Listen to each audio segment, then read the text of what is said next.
Je suis un peu choqué parce que cette année à Lille, en fait, il y a eu un petit manque de tourisme prévu, d'après les estimations.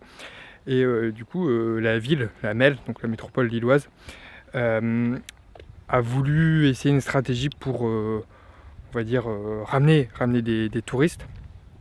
Donc en fait, ce qu'ils ont fait, c'est qu'ils ont fait un Lille plage. Ils ont un peu agrandi la Deule. Donc la Deule, c'est le canal qui passe à Lille. Qui est pas très grand de base.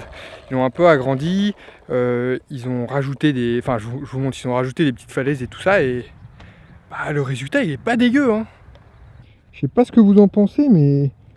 Ouais, ils ont rajouté des petits rochers, tout ça. Deux, je vous dis, ils ont tellement agrandi, on voit même pas le bout. Non franchement pas dégueu. MDR, on rigole bien. Hein. Bon bien plus sérieusement je suis en Bretagne, petites vacances en Bretagne, ça fait plaisir.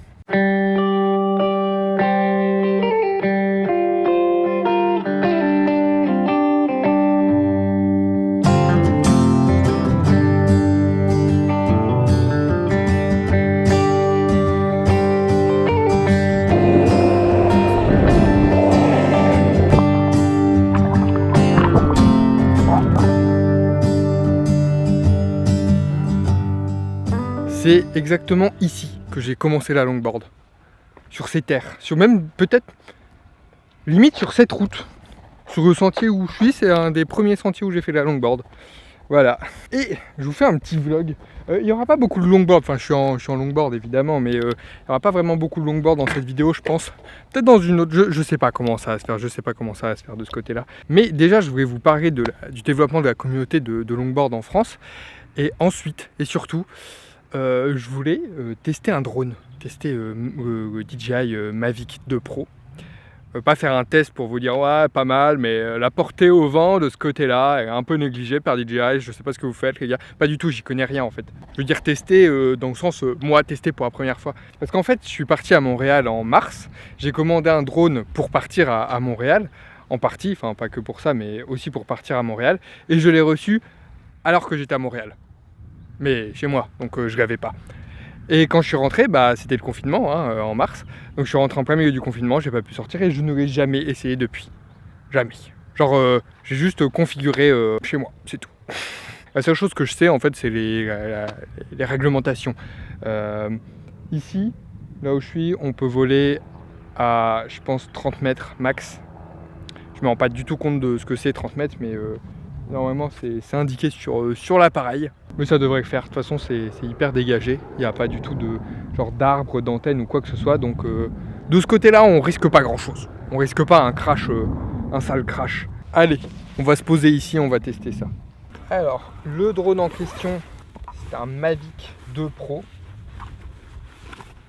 Rempli de poussière du coup, car jamais utilisé.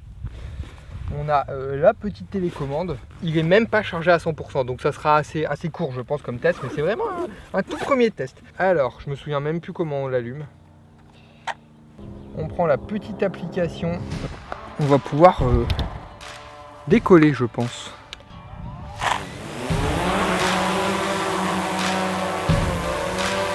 Je suis débile, et franchement on peut m'insulter.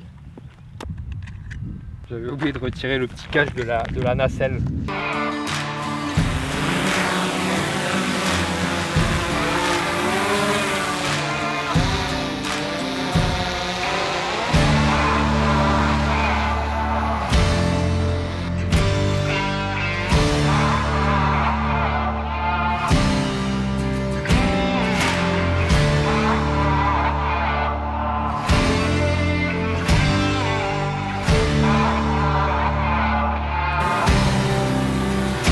Je sais pas s'il y a des adeptes de drones parmi vous, jugez pas trop genre ce que j'ai fait, enfin j'ai rien fait, j'ai même pas cherché à faire un plan stylé ou quoi.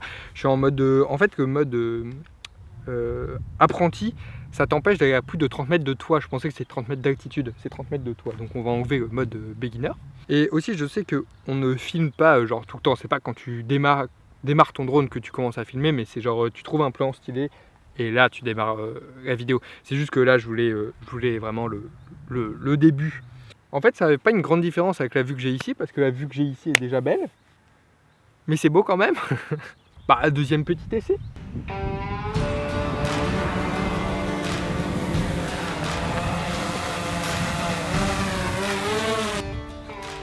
toujours avoir les yeux rivés sur le drone. Il me reste 10 minutes de vol.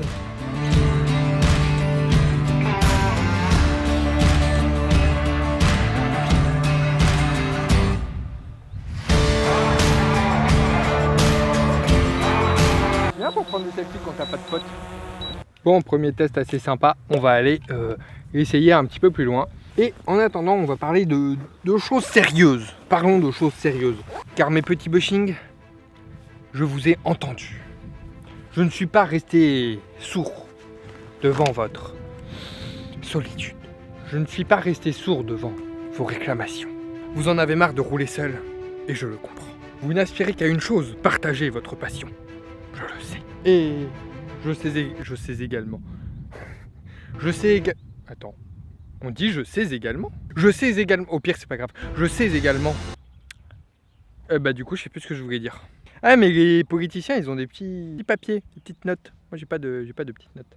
Bref, en gros, je voulais dire que je savais que c'était pas hyper cool de toujours rouler seul. Parce que rouler seul, une fois, 2 fois, d'accord, ok. Mais rouler seul tout le temps.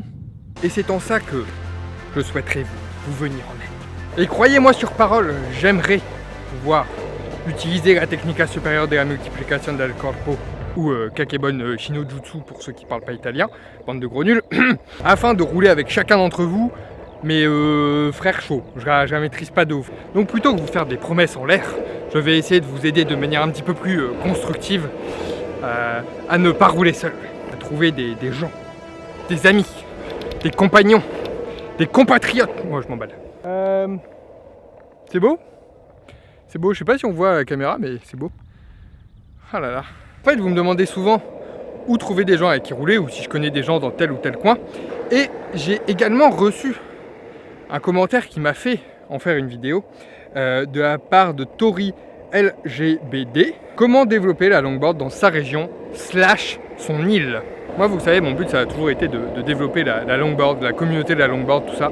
Et je le fais à mon échelle, mais vous pouvez aussi le faire à votre échelle en fait. Petit côté négatif, c'est pour les gens qui habitent vraiment à la campagne ou genre proche de ce genre de truc là, les champs. Là c'est chaud, si vous êtes vraiment paumé au milieu de nulle part, il n'y aura pas de longboard. Mais notamment pour ceux qui habitent en ville, il faut savoir qu'il y a un grand nombre d'associations, ou au moins de regroupements de longboarders. Par exemple à Lille, ça va être le Nord Longboard Club.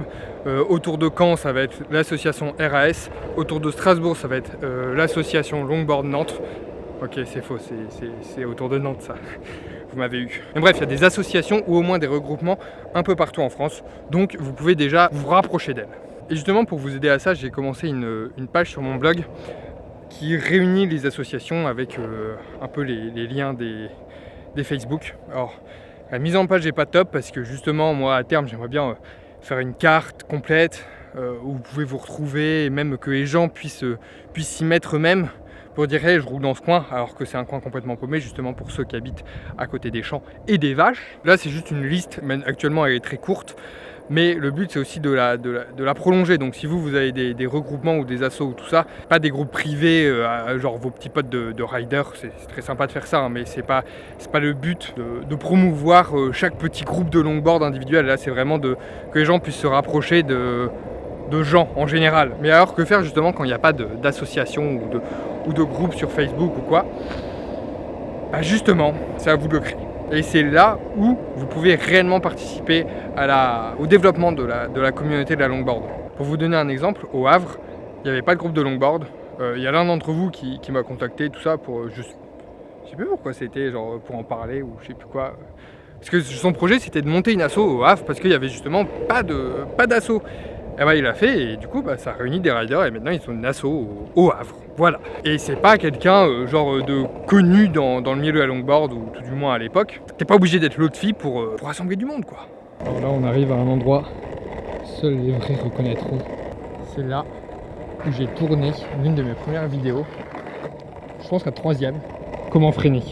Ici même. On va se poser ici un peu, vite fait. Tranquillou, parce que je pense que c'est ici qu'on va filmer. Je vais vérifier qu'on puisse bien filmer ici, que ça soit bien légal, mais je pense. Et justement, je voulais principalement vous expliquer du coup comment on fait en théorie pour créer une association, créer au moins un regroupement. Je risque de dire association pour tout, mais retenez bien que association, c'est vraiment un statut juridique. Il y a plus de démarches administratives, notamment avoir une trésorerie, pouvoir créer développer des événements, tout ça. Alors la première étape, c'est de vous trouver évidemment un nom et un logo pour que justement on puisse vous reconnaître. Le logo, je pense que c'est pas très important. Ce qui est plus important par contre, c'est vraiment le nom. Moi je vous conseille de mettre quelque chose en rapport avec votre ville, ce qui arrive très souvent, comme par exemple Nord Longboard Club. On voit bien que c'est un club de longboard du Nord. Mais vous n'êtes pas obligé non plus, par exemple, l'asso RAS dont je vous parlais, c'est Rider d'Asphalt Survolté, mais c'est association RAS le nom. On ne sait pas trop que c'est un truc de longboard, mais en bref, trouvez un nom, mais vous emmerdez pas trop avec ça. Et la deuxième étape très importante, c'est de se développer sur les réseaux. Donc ça, c'est un petit peu comme tout, ça répond à peu près aux mêmes règles. On a un outil formidable de nos jours qui s'appelle les réseaux sociaux. Je ne sais pas si vous avez entendu parler, Instagram, Facebook, ces choses-là, un peu de jeunes, hein, TikTok. Et bref, donc visibilité sur les réseaux, c'est un point. Mais n'oubliez pas qu'il y a la visibilité en temps réel. Et ça c'est quelque chose. Genre par exemple, vous rentrez dans un bar, il y a quelqu'un qui a une longboard, vous allez vers lui, vous lui faites sympa ta board, tout ça. On essaye de développer une communauté longboard dans la ville, dans la région. Regarde, on a une petite commu sur Facebook, tout ça, blablabla. Est-ce que tu veux de la drogue dure? C'est quelqu'un qui s'en sert juste pour se déplacer, pour aller au taf ou quoi, il va peut-être pas forcément être intéressé.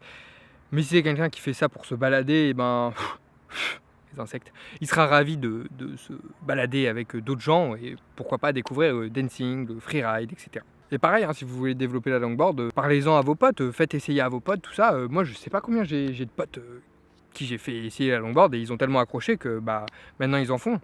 Ou alors j'ai juste tellement de charisme que... À partir de là, essayez d'organiser des petites sessions régulières, en fait.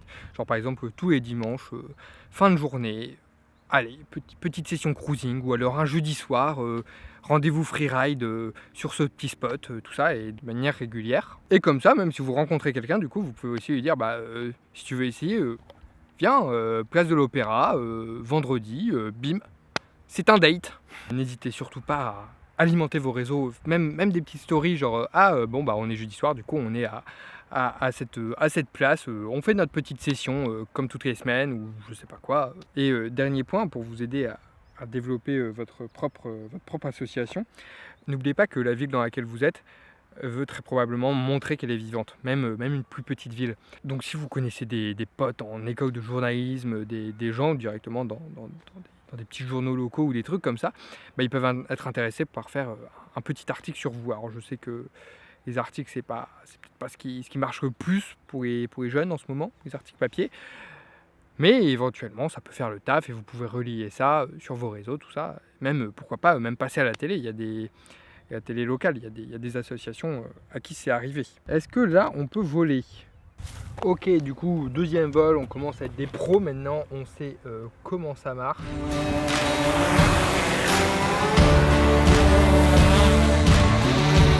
Ok, donc il faut juste que je fasse gaffe parce que derrière je peux pas aller. Et devant il y a un village un peu sur la gauche où je peux pas du tout voler. Mais tout droit je peux voler.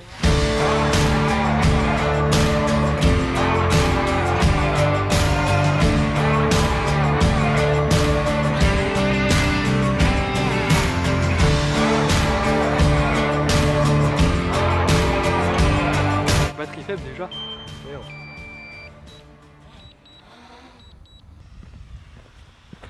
Ça fait bader de ouf.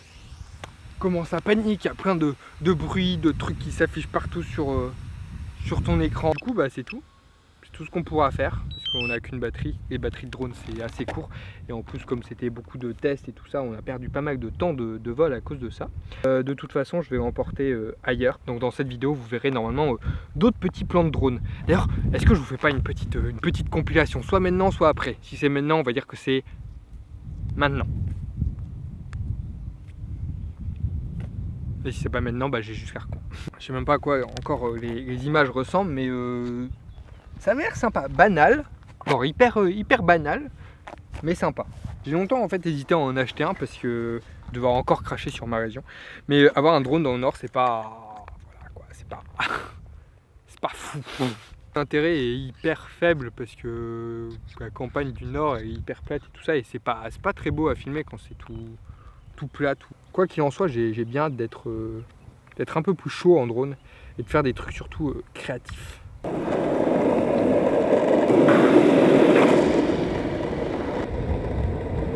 Ouais, voilà, c'était pas très longboard visuellement, mais c'était plage, c'était vidéo, c'était drone. D'ailleurs, si la vidéo sort au bon moment, c'est-à-dire normalement vendredi dans la dizaine de juillet, je sais pas du tout quel jour.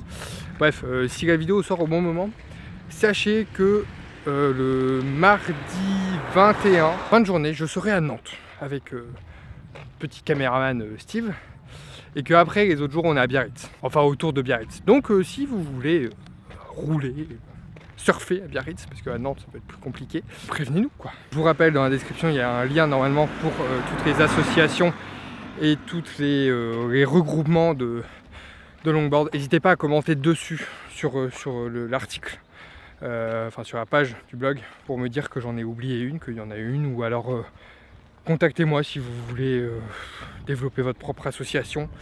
Ou si vous voulez de l'aide, moi je connais des gens qui ont développé leur association. Ah, cette pente. Ça fait surtout mal au bras de tenir ça au bout d'un moment quand même. C'est beau mais c'est pentu. Ça va être mieux à descendre en longboard. Je vais faire ça d'ailleurs. Je vais descendre en longboard. Bah allez, bon ride.